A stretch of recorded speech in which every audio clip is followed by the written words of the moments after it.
Hello techies. Welcome to our brand new video series focused on helping you get the most of your experiences in life. Before we start the video, let's know about Upptalk. Upptalk is a live, interactive platform for software training, furnishing robust personalities who could take on universal business platforms. So when you have been nominated, you are being considered under the granted population means. Granted population means what you can do. Okay. Who are the person who can do? They have been nominated under granted population for whom they are doing. They are doing for the employees who are working in that country. Correct. You have been responsible for taking care of admin activities for the employees from the US. Correct.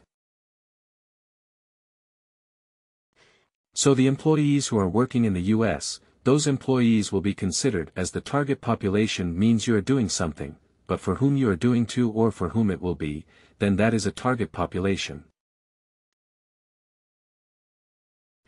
So now you can see I have taken an example. Suppose Excel manager or the manager matrix manager from a particular company can be nominated as a granted population. But these people can do what for whom they are doing? For the employees who are working in that particular company. Okay. It can also be possible specific to a particular department or division or a location. That is also possible. Okay. So, when you are going and creating a granted population can be created on a group level also on an individual level. So I created a group and I can add 2 members in that particular group. So the 2 members will be acting as a granted population. And for 2 members, what is their role? They will be doing the activities for the employees who are working in that particular country. What they will be doing? They will be doing They can view the employee profile. They can edit the employee profile. They can do the necessary changes for the employee profiles. Who are working in the target population? Right. Who all employees are working in the target population? Correct. That is the reason I given an example of a US. Okay. Now, what is a permission rule? Permission rule is something. It defines a set of permission and grant this permissions to the permission group or role, such as employee or the manager. Okay. Again, what is a permission rule? It defines a set of permission. Okay. And grant this permission to the permission group. Okay. A small set of permission is there in granting this permission to the permission group. Suppose I created a permission group here. Payroll. Okay, how many members are there? 2 members are there.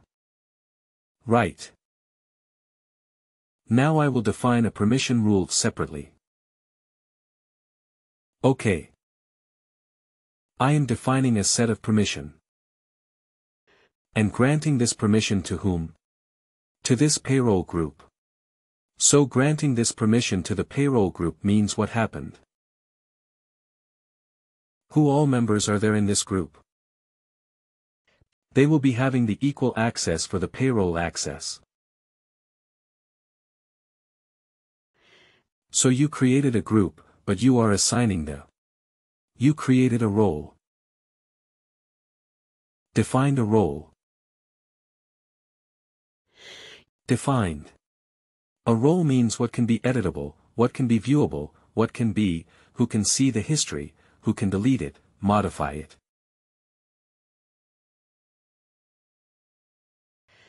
So all these things, you are defining it in a particular role, after creating a role, and you are selecting all the categories in that role. Now that role has to be assigned. Then only it will work. Right. So, when you assign this role to this particular group automatically, what happened in this group? How many members are there? They will be assigned to this particular role. So whenever they open an employee profile, they can able to either view, edit or delete. They can able to see the history or these things they can able to see from their end because that permission role. If you have created that has been assigned to that particular group, that only. It is saying it defines a set of permission and grant this permission to the permission group or role, such as employees or the manager. Now, before going into the further, when you want to enable role-based permission, when you want to access from the front end.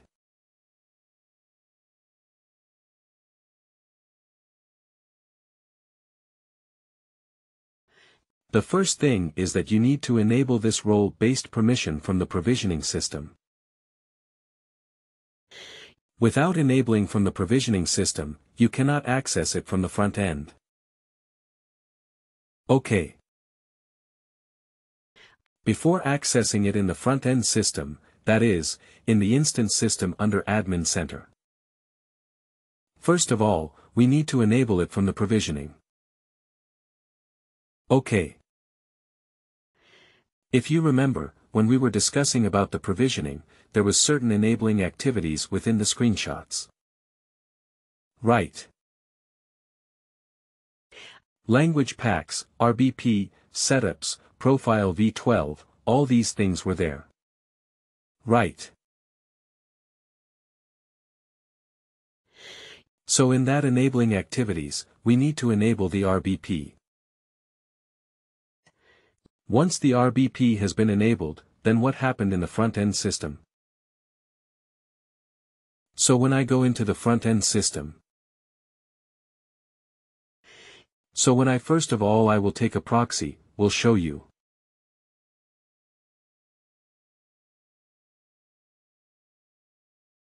I'm just selecting a proxy. Proxy user. I'm going to my employee profile.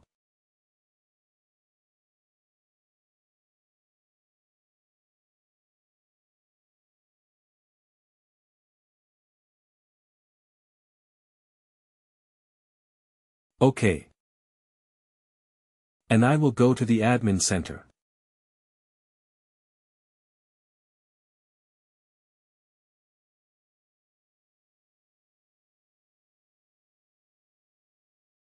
Once you go to the admin center,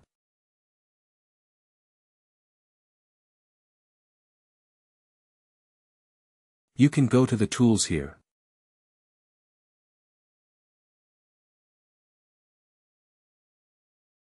And when you scroll down, once it is enabled from the provisioning, you can find a place for set user position.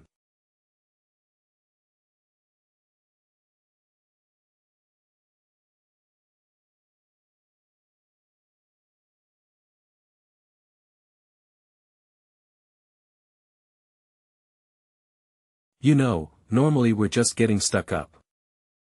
So you can see here the option, set user permission.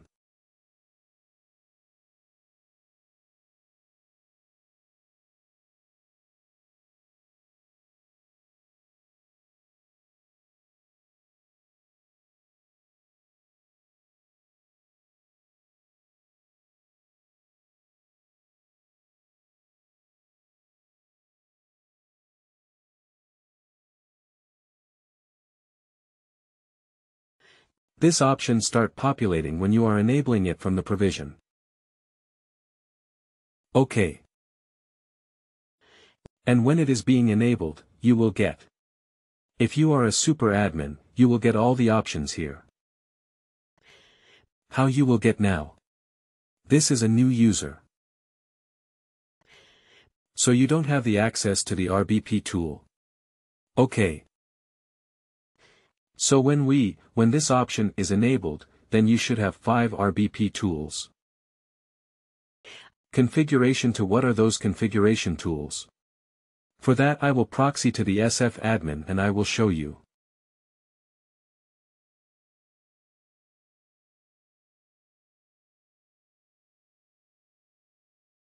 Okay.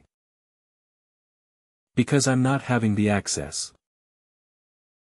So I'm boxing to the SF admin. And here I will show you.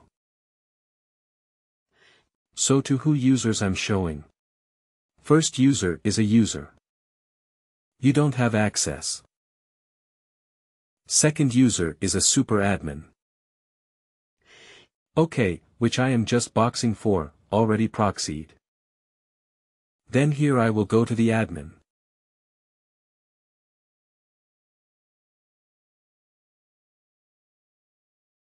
Okay. Please do like, share and subscribe to our channel. For more information, contact us at sales@upptalk.com.